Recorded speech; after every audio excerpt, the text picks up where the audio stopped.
নমস্কার, নিউজ প্রাইমে আপনাদের স্বাগত। আমি সঞ্জয় রয়েছি আপনাদের সাথে। এই মুহূর্তে আমরা রয়েছি গঙ্গা বক্ষে।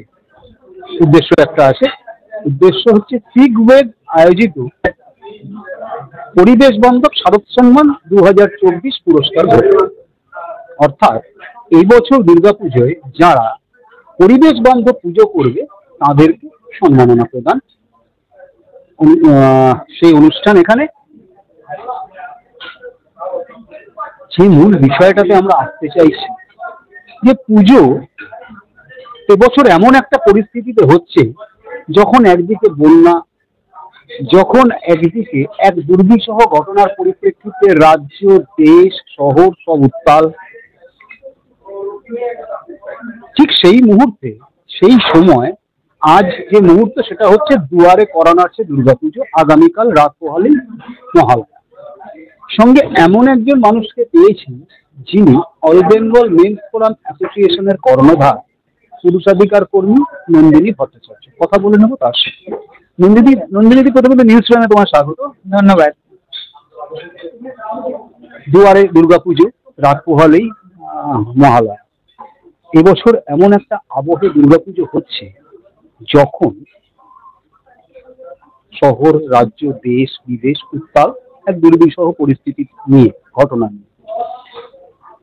সেটাতে আসছি, কিন্তু তার আগে বলি, এই যে পরিবেশ বান্ধব দুর্গাপুজো সম্মানের যে ঘোষণা আজকে হচ্ছে, সিগওয়েব যেটা করছে, সেইটাকে কিভাবে?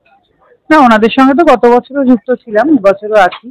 খুবই ভালো যে মানে দুর্গাপুজোতে তো বিভিন্ন রকম পুরস্কার হয়, সেরা লাইটিং, সেরা প্রতিমা, সেরা মণ্ডপ, আরো অনেক কিছু। আমাদের পরিবেশ বান্ধবও একটা জরুরি বিষয়। তবে এটা আমাদের মনে রাখতে হবে, পরিবেশ বান্ধব মানে কিন্তু এটা নয় যে জল, হাওয়া, মানে এই ধরনের পরিবেশই শুধু কি হলো সেটা নয়। পরিবেশ বান্ধবের এটা যেমন দেখা হবে যে চারপাশে যেমন ফায়ার সিস্টেমটা ঠিক আছে কিনা, মানে কোনো দাহ্য বস্তু দিয়ে প্যান্ডেল বানানো হলো কিনা, চারপাশটা পরিষ্কার পরিচ্ছন্ন আছে কিনা, এটা যেমন একটা জরুরি বিষয়। এটাও কিন্তু দেখা দরকার যে বায়ো টয়লেট রাখা হয়েছে কিনা, মানুষজনের ঢোকা বেরোনোর রাস্তা কতটা ইম্পর্টেন্ট, মানে চওড়া, যাতে একটা মারামারি ধাক্কাধাক্কি না হয় বড় পুজোগুলোতে। আরেকটা জিনিসও দেখা জরুরি যে এই যারা নাম দিলেন তারা সারা বছর যে অঞ্চলের মানুষদের সঙ্গে কতখানি থাকেন। এটা কিন্তু পরিবেশ মানে কিন্তু শুধু গাছপালা, ফুল ফল নয়, যে আমরা তাদের সঙ্গে কতটা থাকতে পারলাম, তাদের কোনো বিপদে দৌড়ে গেলাম কিনা, তাতেও কিন্তু পরিবেশ ভালো থাকে। মানে আমরা সবসময় তো ভাবি যে আমরা রাজ্য থেকে কি পেলাম, দেশ থেকে কি পেলাম, সমাজ থেকে কি পেলাম। কখনো ঘুরে বলেছি কি যে আমরা কি দিলাম, সমাজকে কি দিলাম, রাজ্যকে কি দিলাম, দেশকে কি দিলাম? কোনোদিনও আমরা এই ভাবনা ভাবিনি। আমরা শুধু পাওয়ার, আমাদের সংবিধানে অধিকারের সঙ্গে কর্তব্য একটা পোর্শন আছে, সেই পোর্শনটা নিয়ে আমরা কেউ চিন্তিতই না যে আমরা কি দিলাম দেশকে, রাজ্যকে, সমাজকে, শুধু আমরা কি পেলাম। নন্দিনী, পুরুষকে সফল হতেই হবে, কারণ পুরুষের ব্যর্থতা কেউ শুনবে না, পুরুষের কান্না কেউ শুনবে না। যখন আমরা জেন্ডার ইকুয়ালিটি নিয়ে কথা বলি তখন জেন্ডার রাইট ইকুয়াল হবে না কেন? কিভাবে দেখ? না, এটা নিয়েই তো এত বছর লড়ে যাচ্ছি। তো আসলে পুরুষ মানুষকে ছোটবেলা থেকেই শেখানো হয়েছে তো তাকে সফল হতে হবে, যে কোনো ভাবে তাকে সফল না হলে তার বাবা মাও কিন্তু, তো যতই আমার কথাটা অনেকেরই খারাপ লাগবে, বাবা মাও কিন্তু যে সন্তান সফল নয় তার প্রতি তাদের একটা মানে, এই যে একটি ছেলে যদি সে বেকার হয়ে অনেকদিন বাড়িতে থাকে, বলে না বাবার হোটেলে বসে বসে খাচ্ছিস। মেয়েদেরকে কিন্তু খুব একটা বলা হয় না, আর মেয়েদেরকে কোথাও একটা ঠিক করে দেওয়া হয়। আজও আমি দেখেছি ডেস্টিনেশন যেন বিয়ে। আজও কি একটা মেয়েকে তার ডেস্টিনেশন ঠিক করানো হয়েছে? কেন হয়নি? আমি তো মনে করি এটাও ওমেন এম্পাওয়ারমেন্টের পার্ট, যে তাকেও রোজগার করতে হবে, তাকেও নিজের বাড়ি বানাতে হবে, গাড়ি বানাতে হবে, বিয়ে করুক না, কোনো অসুবিধা নেই। কেন একটা মেয়েকে এটা ঠিক করে দেওয়া হয় না?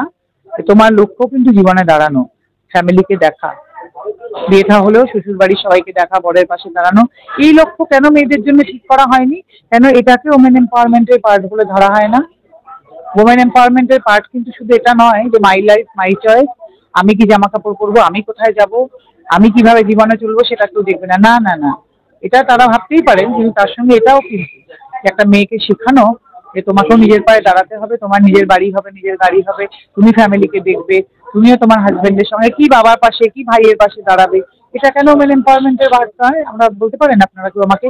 অথচ একটা ছেলেকে যেখানে ছোটবেলা থেকে বাবা মাও শেখান তোর দায়িত্ব কিন্তু চাকরি পেতে হবে, আমাদেরকে দেখতে হবে, বউ আসলে তাকে দেখতে হবে, কেন এই ভাগটা? কেন মেয়েদের এম্পাওয়ারমেন্টের মধ্যে এটা নেই কেন? ঠিক নন্দিনী, এই কথা থেকেই আমার পরের প্রশ্নটা, একটা কাপল যদি স্ত্রী রোজগারে হয় তাহলে স্বামীকে কেন হীনমন্যতায় ভুগতে হবে? কারণ সেই স্ত্রী হয়তো সেই সম্মান স্বামীকে দেন না রোজগারের স্ত্রী, যেটা রোজগারের স্বামীকে একজন হাউস ওয়াইফ দেন। এই অসামঞ্জস্য কেন থাকবে? হ্যাঁ, এটা তো আমাদের একটা স্ট্রাকচার, আমরা এভাবেই বড় হয়েছি। যে আজকে আমি জানতে চাই যে একটি ছেলে যে লাখ টাকা মাইনে পায় সে কিন্তু অনেক ক্ষেত্রেই একটি মেয়েকে বিয়ে করে যে কিছু করে না। একটি মেয়ে যে লাখ টাকা মাইনে পায় সে কি একটি ছেলেকে বিয়ে করবে যে কিছু করে না? সেই দিন কিন্তু ইকুয়ালিটির কথা হবে, তার আগে কিন্তু হবে না। এর মধ্যে ঝগড়াঝাটি কিচ্ছু নেই। মেয়েদেরকে এম্পাওয়ার্ড হতে গেলে সবার আগে এই জায়গাটায় পৌঁছতে হবে যে যেমন আমি একটি মেয়েকে চিনি আমাদের অফিসের সূত্রে।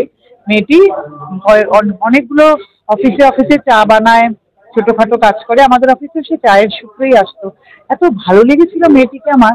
ওর বরের চাকরি চলে গেল, ও তখন বললো আমাকে এসে যে দিদি বরের চাকরিটা জানেন তো চলে গেল, কিন্তু আমি বরকে বলেছি। এবং ওর দিদি শাশুড়ির একটি চায়ের দোকান ছিল, সেটি চালায়, দিদি শাশুড়ির বয়স হয়ে যায়। ও বলে জানো তো দিদি আমি বরকে বলেছি, কি আছে চাকরি চলে গেছে, আমি তো আছি।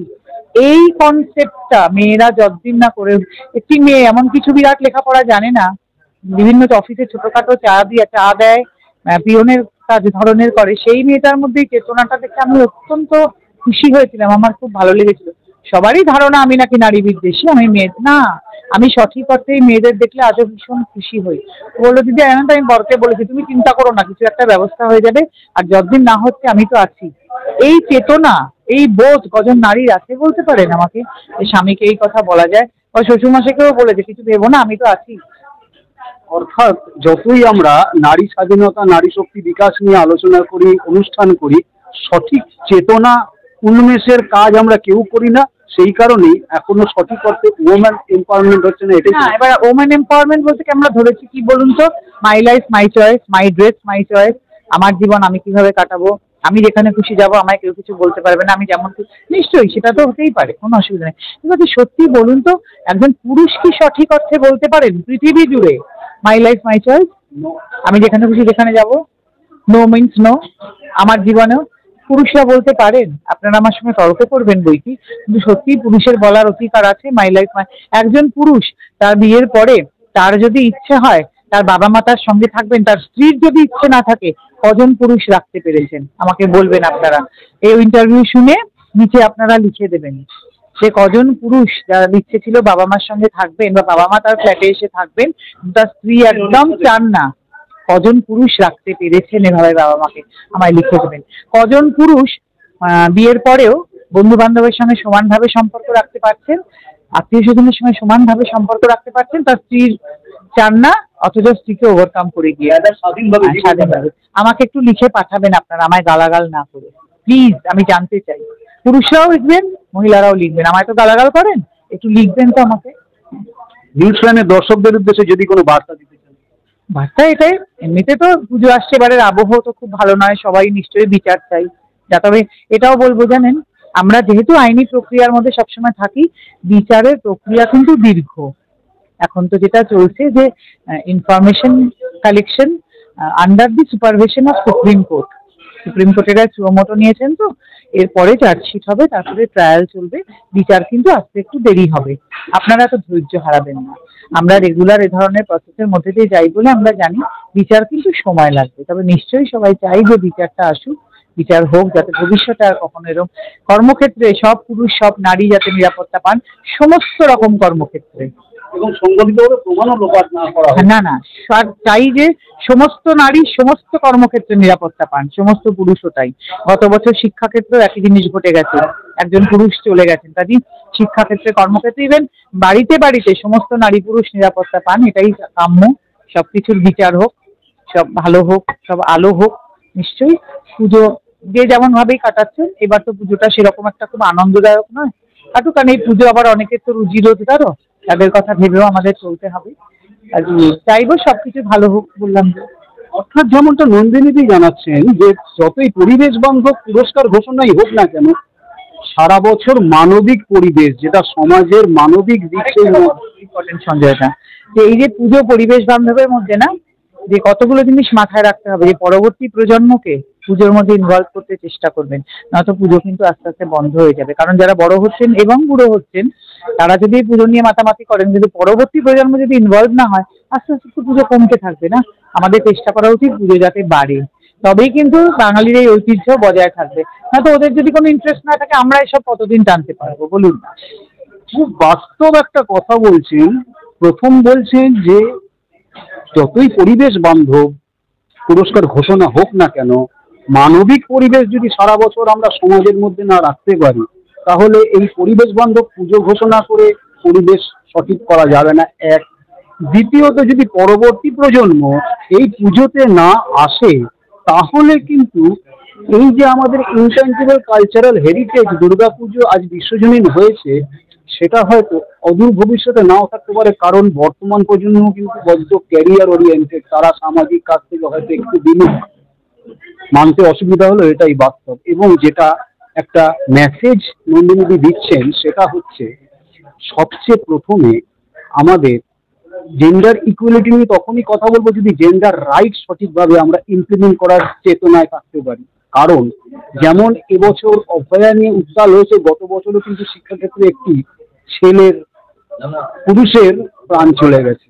অর্থাৎ নারীর প্রতি আমরা যেমন সহানুভূতিশীল, তেমনি পুরুষের প্রতিও আমরা সহানুভূতিশীল হতেই পারি যদি আমরা সমানাধিকারের প্রশ্ন তুলি। তাহলে সমানভাবেই দেখতে হবে। অর্থাৎ তিনি যেটা বলতে চাইছেন যে পুরুষ তখনই পুরুষ হবে যদি স্ত্রীর অনিচ্ছাতেও তিনি বাবা মাকে সঙ্গে রাখতে পারেন। হয়তো খুব কম উদাহরণ আছে, কিন্তু আছে। কিন্তু ব্যতিক্রম কখনো উদাহরণ হতে পারে না, সাধারণকে নিয়েই চলতে হয়। তাই তার মেসেজ যে সমাজে সমানাধিকার প্রতিষ্ঠা তখনই হবে যখন মনোভাবাপন্ন হব আমরা এবং সেই চেতনার উন্মাস। ভিডিও জার্নাল হিলিয়ার সাথে নিউজ প্রাইমের জন্য সঞ্জয় সাহা, কলকাতা।